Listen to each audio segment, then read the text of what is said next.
हरे कृष्णा। तो आज हम आपको बताने जा रहे हैं कि कर्मों का खेल बड़ा ही खतरनाक होता है।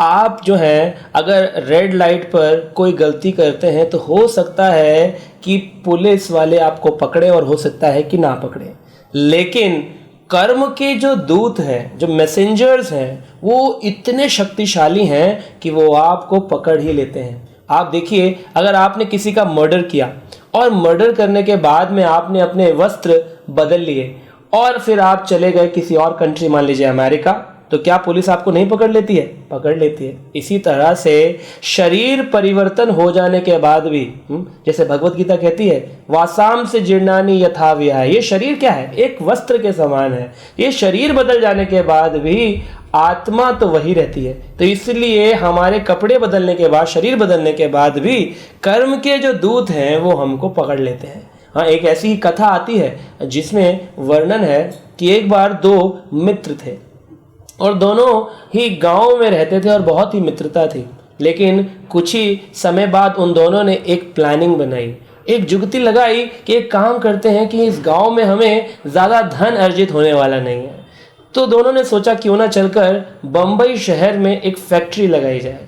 तो उसमें से एक के पास बुद्धि थी और एक के पास धन था।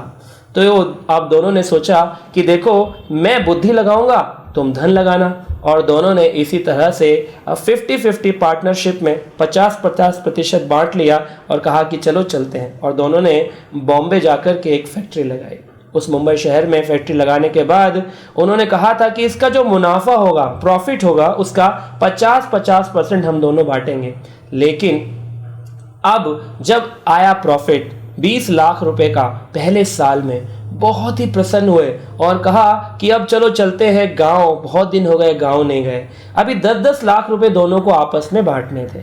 अब जब वो ट्रेन से वापस अपने गांव की ओर जा रहे थे तो रास्ते में जिस व्यक्ति ने पैसा लगाया था वो ये सोचने लगा कि अरे, मैंने तो ये बहुत गलत किया। इसने तो खाली अपना दिमाग ही लगाया था और ये फ्री में मुफ्त में 10 लाख रुपए ले जाएगा। तो मुझे ऐसा नहीं करना चाहिए। मुझे क्या करना चाहिए कि मुझे इससे इस पैसे को जैसे भी करके लेना चाहिए। अब इसको दिमाग लगाने के लिए उसने क्या किया, अपने दोस्त को कहा कि अरे सुनो, जरा देखो बाहर वातावरण कितना अच्छा है। और उसको चलती ट्रेन के गेट पर बुला करके उसको पीछे से धक्का दे दिया और फिर बाद में चेन को पुल किया और उसकी बॉडी को लेकर के उसके घर पहुंचा और कहा उनके माता पिता से कि बहुत ही बड़ा एक एक्सीडेंट हो गया रास्ते में, आपका पुत्र मारा गया, चलती ट्रेन में से वो गिर गया। उनके माता पिता बोले, अच्छा, ये तो बहुत दुखद घटना है, और बहुत ही ज़्यादा विलाप किया, रोने लगे। पूरे गांव में विलाप होने लगा। पूरा गांव ऐसा हो गया कि अरे कितना बड़ा शोक हो गया, क्योंकि एक युवा व्यक्ति मारा गया।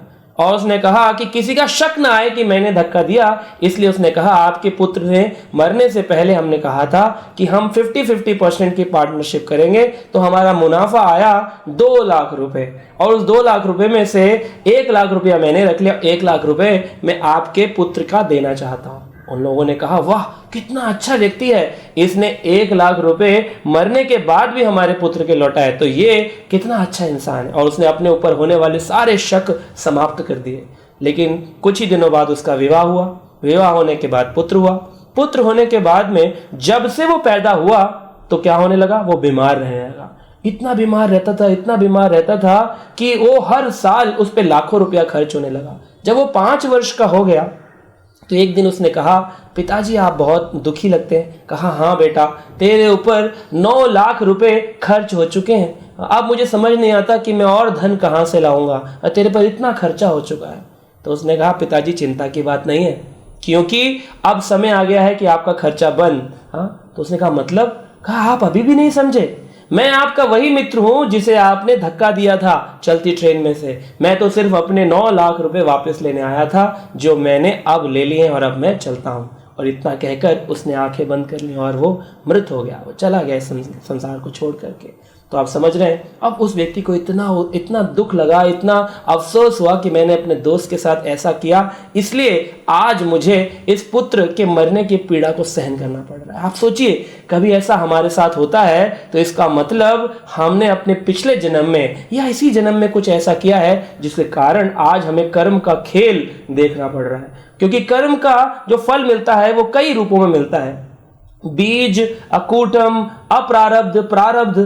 तो जब वो बीज के रूप में हो तो फिर बाद में वो कूटम बन जाता है, और कूटम से वो प्रारब्ध बन जाता है, और प्रारब्ध बनने के बाद में जब वो पका हुआ फल हमारे सामने अचानक से गिरता है तो हम कहते हैं अरे मैं तो सब कुछ अच्छा कर रहा हूं, लेकिन मेरे साथ ऐसा क्यों हो रहा है। इसका कारण यही है कि हमने कभी ना कभी किसी ना किसी जन्म में कुछ ना कुछ गलत अवश्य किया है।